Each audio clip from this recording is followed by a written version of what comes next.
All right, we're good.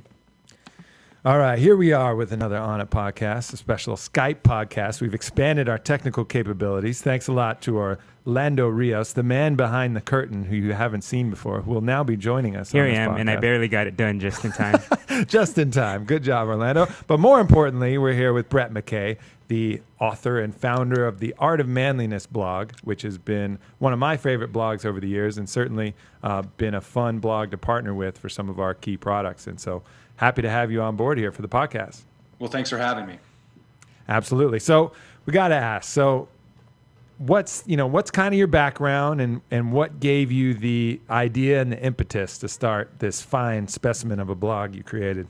Yeah, fine. Okay. Well, so I was originally going to be a lawyer. I started the blog while I was in law school, just as it was just a hobby. And the reason I started it was I was in a Borders bookstore one night, and I was just killing time looking at the magazines, and I was in front of the men's lifestyle section, so like looking at the Men's Health, the Esquire, the Men's Journal, and I just looking over, and I'm just I had this realization that same thing with these magazines. You're going to see headlines and copy on how to get six-pack abs, and or I saw one was how to get 9-pack abs, and it was something crazy, they were six-pack abs. The secret ninth ab. Yeah, exactly. And I'm just what? And then how? And it's actually your testicle, is what it is. Yeah, and it was just how to hook up with 3 chicks this weekend, and I was married, and so I'm okay, this doesn't apply to me anymore. Or how to live a lifestyle that an average guy couldn't afford, and I was just you know what, I'm tired of this. Right. I'm going to start the men's magazine that I always wanted to read, what I want in a men's magazine. So I just, started brainstorming ideas. The Art of Manliness came from, I read this book called The Manly Arts, and it was about bare knuckle boxing, fisticuffing.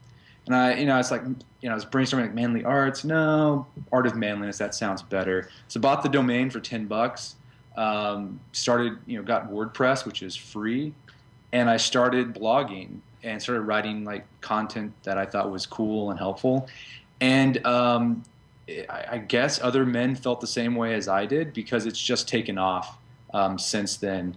And we've since 2008, we've built up an audience that we have over 9 million page views a month, 173,000 daily subscribers, 170,000 Facebook fans. I mean, it's just 2 books have come from this. And with all that said, I didn't end up being a lawyer. Yeah. By the time I graduated law school. Well, the world has plenty of lawyers and not that many awesome blogs, so I think you made the right choice. Because when I graduated, the economy was in the tank, and the legal market took a real big hit. So I was earning just sort of eking out enough that I could do this full time. So that's what we did, and it's gotten so big. My wife works on it with me now. We've accumulated a staff of freelance contributors who add their bit of manly wisdom to the content as well. So that's how it got started, and that's how we got to where we are today. Very cool. Yeah, it's interesting. You see the same thing in women's magazines too. I'll be with my girlfriend. She'll be reading it another sizzling hot sex tips that is complete nonsense. How many more of these are you going to read? It says the same thing. They just recycle the same material over. I need all the sex tips I can get, Aubrey. Oh, well, you can pick up any time you want, any monthly Cosmo, and you can get the same ones. See those in men's magazines too. I remember when I was in high school, you'd pick up a Maxim, and you'd see sort of those ridiculous sex tips. And you're even at the time, I was do people actually do this stuff? I mean, it sounds sort of silly, It's yeah. Well, you can always give it a try. I think that's the idea. But speaking of the bare knuckle brawling, which gave you the idea, did you ever see that documentary Knuckle? Is that about the family? Yeah, that family in Scotland, in Ireland. Yeah. I haven't seen it. I've heard of it. I saw the trailer, and that looked pretty badass. Yeah, it's definitely worth watching. It's pretty interesting that these people are still kind of living in that way, which used to be. You might be able to tell us a little more of this history. When was kind of the bare knuckle boxing era? When was the peak of it, and when did that end? Yeah, so boxing in the United States, for most of the history of the United States, was illegal. And but it was huge though in the 19th century. And there was a magazine at the time. It was like the first popular men's magazine called the National Police Gazette. And we wrote an article about it. You guys need to check it out because just like it's crazy. Like they published crazy stuff. It was just like they would publish the most scandalous, insane things, crime stuff. They had centerfolds. They were it's like 1880, 1875 centerfolds. It was like burlesque dancers. They're all hand illustrated. But anyways, the guy Nothing like hand illustrated porn. That's how you know you got it. They showed an ankle or something like that, Yeah. right? But they also covered sports, and they were actually the first news publication that had a full-time sports department. And the sport they covered the most was bare knuckle boxing. And granted, this was the time when it was still illegal. And the guy who founded it, the National Police Gazette, he actually sponsored like bare knuckle boxing matches.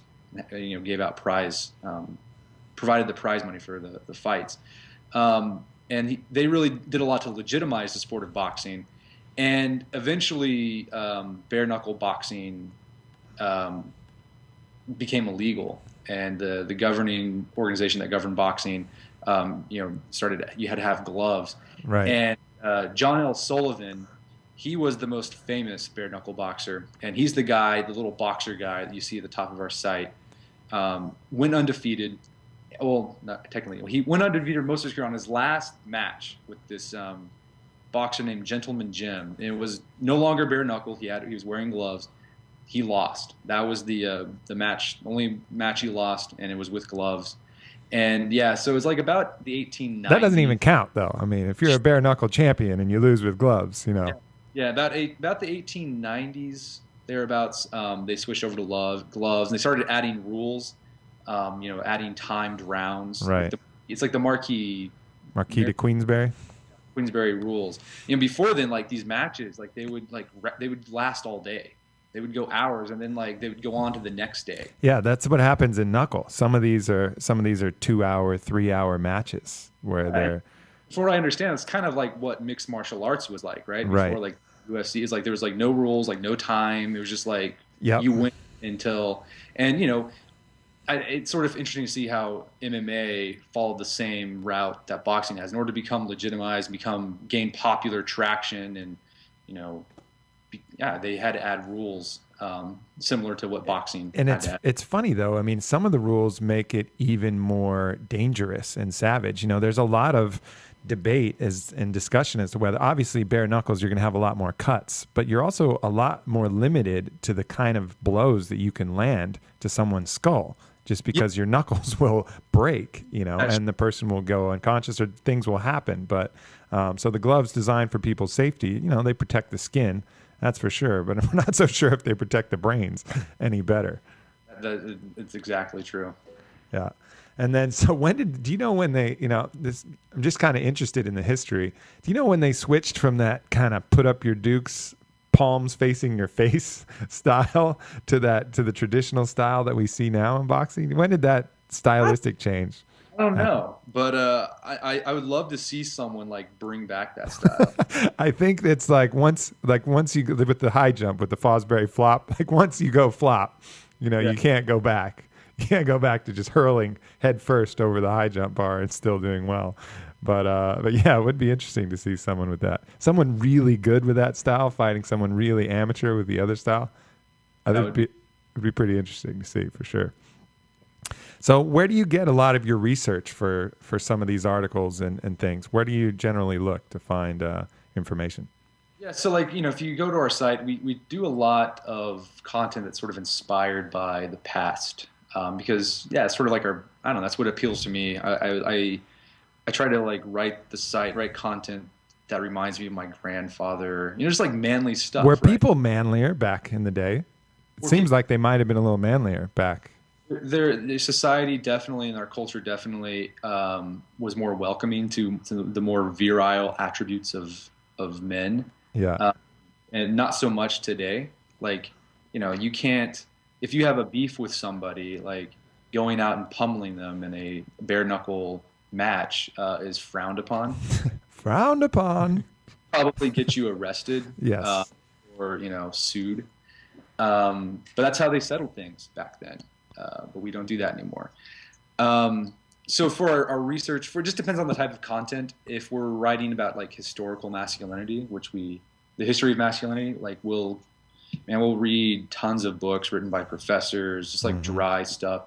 We'll go to like the primary source content, like look through old books from the 19th and 18th century that was written about manhood and masculinity.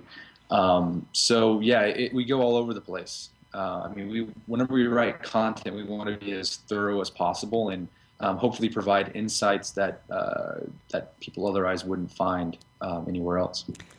So tell us, what are some of the, as doing this research, what are some of your favorite blog posts, some kind of surprising things that you've uncovered, some interesting facts perhaps, some different blogs that you could point people to kind of search for and check out on your site? Sure. So some of the stuff that we're really proud about, some of the content that we're really proud of aren't necessarily the most popular, stuff, because it's kind of deep and dense, but I think it's so interesting. So like we did a series last year on the history of traditional honor. Honor has always been a big part of manhood throughout time, going back thousands of years. But the thing is, people today, or men today, don't really understand what honor really is. Because like if you ask most guys, like, what does it mean to be honorable? Honor, and they'll say, oh, it means like having integrity, or living by your personal code of ethics or your values. But if you were to ask like an ancient Roman or an ancient Greek or like Teddy Roosevelt what honor is, they would say, it's your reputation as a man, and particularly your reputation your reputation for having strength, having courage. That's what honor means. And if you are a coward or you don't display strength or weakness, then you have dishonor and you'll experience shame. So that was really interesting because it's amazing because like our modern mind doesn't really have that conception of honor. So whenever you read about honor from the past, those guys meant something completely different. And I think you still see that sort of idea of primal traditional honor show up in some areas of modern life. The military is one where you're honor bound and duty bound to live up to this code of ethics or code of strength. You have to be able to pull your own weight within your group. Whether that be a platoon, you see it amongst fighters. Yeah, it almost seems like there has to be a backdrop of conflict where courage is required, and that used to be more prolific back then. So it was more universally applicable. But now, outside of these niche areas where there is some kind of backdrop of conflict, or at least some area where you can display your courage, that sense of honor doesn't really have the same meaning. Exactly. And I think it's interesting. I think a lot of men crave that, though. Like you read these stories, you watch these movies where you see that in action. You're like, that resonates with you. But it's frustrating because you have no outlet for it. Yeah. It's hard to get that outlet. No, I know exactly what you mean. And there's a few examples. Obviously, if you're with a group of friends and some shit goes down, and then you have that one friend who runs away or who won't enter the fray, he is shamed. He is dishonored. He's out of the pack. He's no longer a man, right? Yeah, exactly. You will never look at him quite the same way. Whereas if you have that buddy who is like, some shit starts to happen and he steps right up before you can even give him a glance or breathe a word, there's that bond of like, all right, my brother, So yeah, that's exactly true. So, we explored the history, but then we also try to explore, is it possible to revive that traditional honor in 21st century Western culture? And, really it's hard. I don't think you can, like you said, like unless there's that background of conflict or hardship, it's hard to really recreate it. But I think, one thing we encourage on the site a lot is for men to find a small group of men that they can belong to and feel a part of, and where they encourage each other to be their best and hold each other accountable. To whether it's like in sport, like your fitness, or just your personal life, you need that like that group of guys there. There's that phrase in the Bible where it talks about iron, just as iron sharpens iron, so too does a friend sharpen. So does like a good friend sharpen a man or something like that. Right. So who knows what they were talking about sharpening men back then? Those ancient texts. Got to be careful with there. Is that like you need to have a group of like close friends, and I know a lot of young men, a lot of men in general, like they have a hard time like keeping those friendships alive that they might have had in college or whatever, because like life gets in the way, work, family. But I think you're missing out when you don't have that group of like that surrounding yourself with that masculine energy. There's something to that for sure. Do you think that technology in a way has gotten in the way of what manliness used to be? I know I read an article one time on Art of Manliness, and it was talking about men asking women on dates. How before it would be a thing where you would go up to them in person and do it, and now it's becoming a thing where you poke them on Facebook or something like that. Yeah, I mean that's another like modernity in general. Modernity in general has sort of has sort of tampered down or manliness or masculinity, and a lot of that technology has made masculinity obsolete in a lot of ways. Things that once required the strength of men. Well, we got robots in factories that do that, or we have technology that can take care of that. I think it's interesting. Like, you guys remember like the folk tales from like when you were a kid, like John Henry, yeah, sure, Paul Bunyan, and it's funny. Those things are all about technology replacing men, right? And what's funny, those tall tales came out at the same time when we in this country in America were having like sort of a crisis of masculinity. Like we're worried about like what's going to happen to men. This was the 19th century, right? They were worried about technology replacing men, and what's going to happen to men when we have all these comforts. Are they going to become less manly? And it's funny that 100 years later, like we're having that conversation again. It's like, what is the internet doing to men? Are video games making men less manly today? Because instead of actually fighting, they're vicariously fighting like from their couch. I think technology isn't very conducive to manliness. I mean, it's a tool, and it should be used that way. Take advantage of it, but I think you have to be deliberate about it and intentional about it, so it doesn't sort of sap that sense of vitality that I think we all have within us. Yeah, I think talking about the outlets that people crave, I think sports are providing that surrogate to a strong degree. I mean, that's really for most people who aren't in any kind of conflict like war or police or firefighting. I mean, it's generally athletics that we get to display, moments of courage, pushing through hardship, coming to your friends as aid or assistance in these kind of competitive sports. I think that's by and by really the only surrogate. But the problem is that, for someone like myself, I was always a competitive athlete. Well, I'm 32 years old now, and now I can play sports, but they're not really serious anymore. Like, nobody really cares anymore. So I'm training, but I'm kind of questioning like, well, what can I do? I want to do something that matters again, where your emotions get on the line, where you're asked to be your very best, where if, you screw up, it's not like, fuck it, let's just get some beers. It's like, God, like people care. Your team cares, you care. That's a challenge actually, because that goes away. Have you never played a game at all with Josh Espley? That's true. Some people can get really angry when you beat them, but it's not quite the same. I mean, it's interesting you bring that up. I think you're seeing that sort of desire for challenge spring up, and like the popularity of like these mud runs, and that are like the Warrior Dash or the Tough Mudder or the Go Ruck Challenge. It's basically a chance for people to, play. It's not life or death, but like you get to simulate some really tough stuff, and you have to push yourself through some challenges. And I think that there's a lot of businesses that are taking advantage of that, desire that people have, that craving people have in offering those races.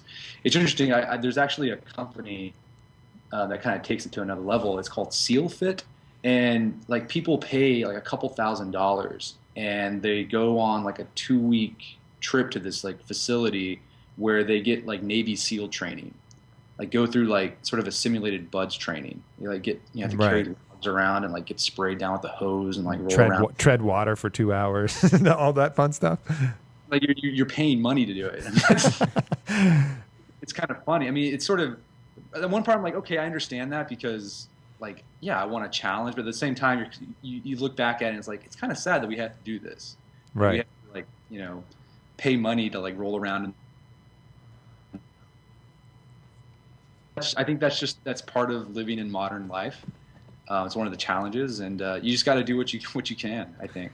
So but what's the future like? Because we're obviously on a trajectory where it's getting, more, and there are fewer and fewer outlets for our natural inclination to masculinity, and instincts and evolution moves very slowly, and technology moves very quickly. So it's coming to more and more of an issue. Have you kind of projected into the future what some of the, societal engineering that we could do? Honestly, I don't know, and I'm curious to see what happens. I think speaking of like looking into the future, I think it's interesting too, like that people are sort of into like zombie apocalypse and like end of the world stuff. Mm-hmm. It's like I think it's the same. It's sort of this. It's the same thing that's going They on. want to fight. They want to fight for their life. A challenge, and they enjoy the idea of, oh, what would I do if Yeah. world suddenly turned into Walking Dead? Like, would I be able to survive in it? So I'm not sure what will happen. I guess. Well, not only that, but there's also the survivalists that are storing goods. That's another part of our natural masculine, and I guess women have it as well. So it's not necessarily entirely masculine, but that desire to survive by gathering goods and holding them. And I remember there was an old series called, I think it was like the Boxcar Children, and that was the most exciting part of it. Was they were like foraging for different snacks and shit. And I was like, oh, that's so awesome. Meanwhile, I have a fridge and a cupboard full of delicious things, and I was like, oh, if only I could forage for a little bit of snack here and there. It sounded so appealing to me. I think it's just part of our DNA. I think so. I was a big fan of that series back in the third grade. Yeah, exactly. But yeah, I think it's sort of the same thing. Like people want that, and like I think like this obsession, especially with the zombie apocalypse. Like if you look on Tumblr and Pinterest, there's like stuff just like dedicated to like, I guess I call it zombie apocalypse porn, where it's just like they show like their zombie apocalypse guns and knives and machetes and survival gear they would use. I think it's driven by the same thing, like this desire to have a challenge. So yeah, I don't know. I mean, I'm not sure what will happen if the future holds, this like kind of bright future where technology replaces more and more, jobs or things that we used to do on our own. Then I'm not sure what will be the outlet for masculinity. Maybe there will be men who decide, or maybe in women too, who decide like they don't like this conception of society, and they're gonna go like live in the mountains of Vermont or like Alaska or whatever. And there are people who are doing that, right? Sure. Like dropping out and becoming mountain men and living off the land. But then if there's like maybe there is some sort of societal collapse, maybe like the doomsdayers are right. Maybe there will be an opportunity for men once again to like really experience those primal masculine, I guess, feelings or attributes in a real way. One thing that I've looked at from a philosophical standpoint is the absence of any kind of rite of passage for men in our society as well, and that's something that you can trace back to pretty much every culture. They had a significant rite of passage, which was a moment where the boy becomes a man. And a lot of times it was tied to military, sometimes it was tied to tribe or whatever. Even like, the bar mitzvahs, or the Jewish tradition, they used to have meaning. Now they're, complete fluff and a silly little party. No Jewish kid that I've ever seen feels like a man the day after his bar mitzvah, but that used to have some merit, I suppose. But we're lacking that pretty much entirely in our society.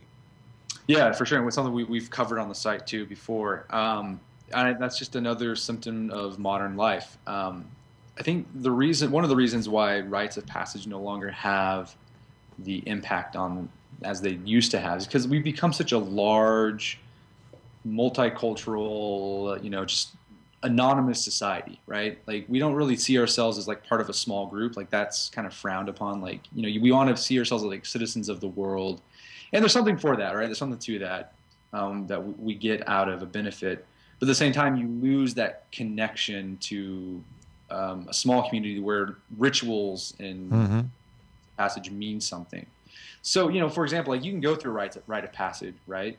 But like that doesn't mean anything to someone who's not from your group, from your community, or whatever. Right. It has no significance to them. Right. But I think, more important is the significance to you yourself. I mean, there's just this kind of graduate gradation where you don't, at some point you just decide, I guess I'm a man now, like Orlando. When would you say was the moment that you thought to yourself that I am a man?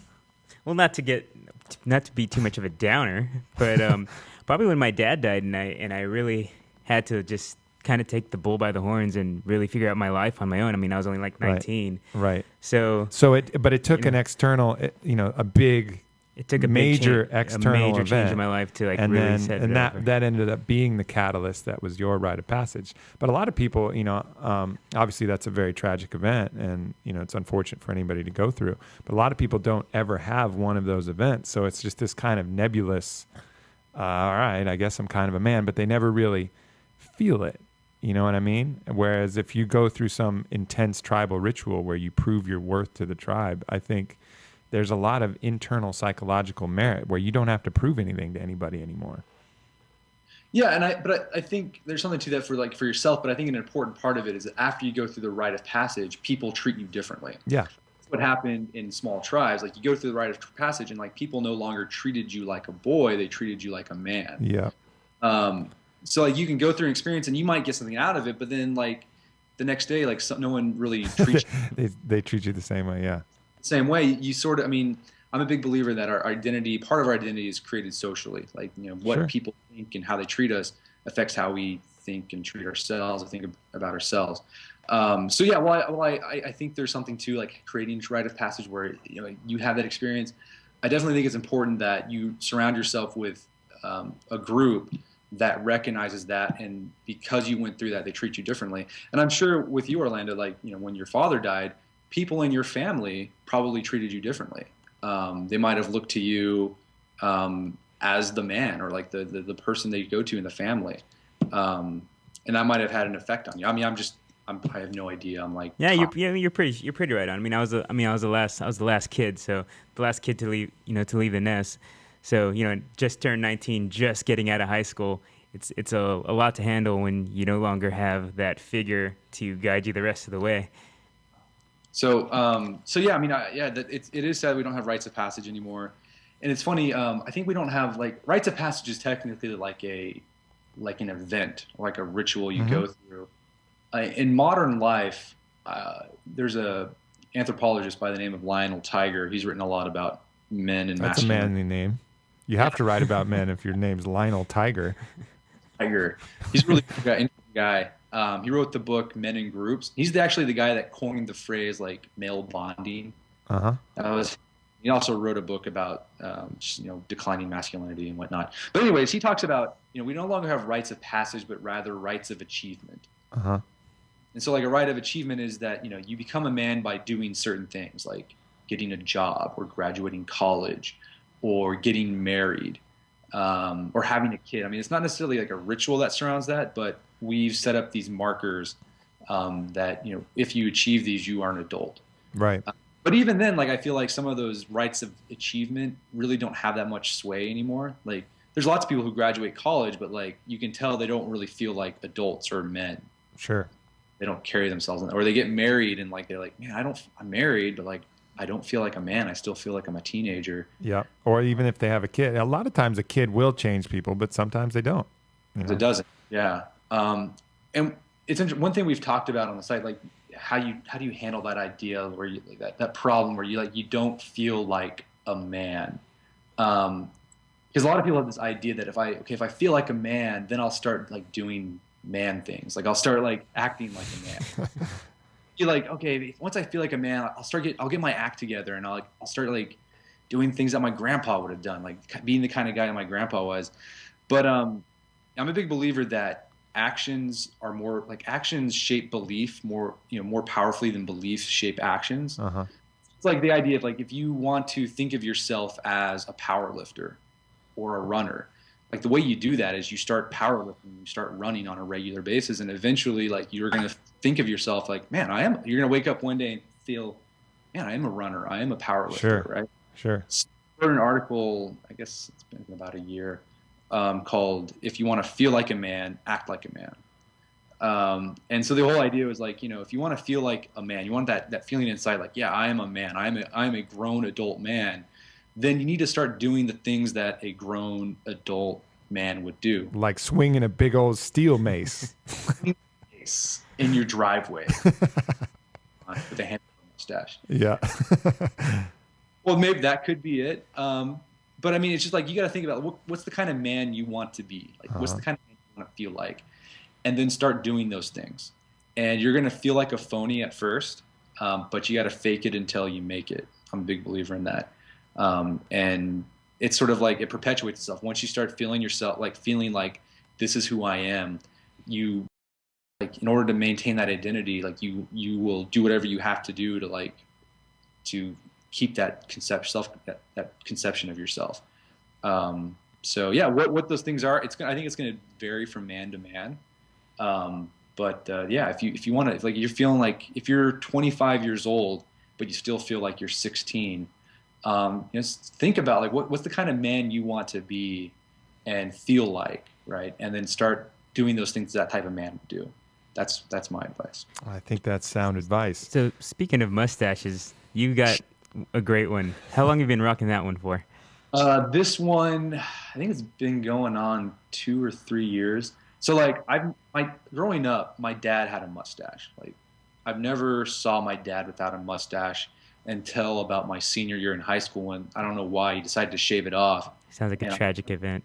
I walked in and I was like, who's that stranger laying down on my couch? Yeah. But then he grew it back. And I never thought like I'd grow a mustache. Like I always associated that with like my dad, and that's kind of, I don't know, not hip.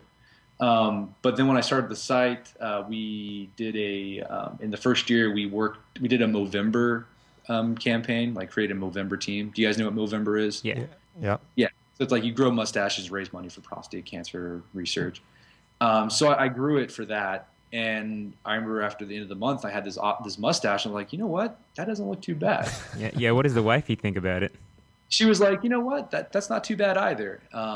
She wasn't like repulsed by it, and which is a good sign. But I ended up shaving it off because like I was in law school, and you have to be concerned about, like, I was doing job interviews, and I guess mustaches and facial hair in general are not really looked kindly upon in the silk stocking legal firm.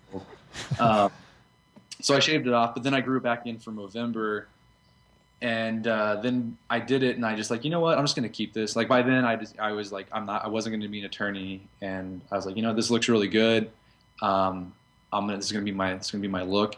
And now it's like to the point where like I can't shave it off because like this is how people recognize me now. Yeah. Like I think I'll be like driving around Tulsa, Oklahoma, and people will be like, hey, roll down the window, and hey, there's the Art of Manliness guy.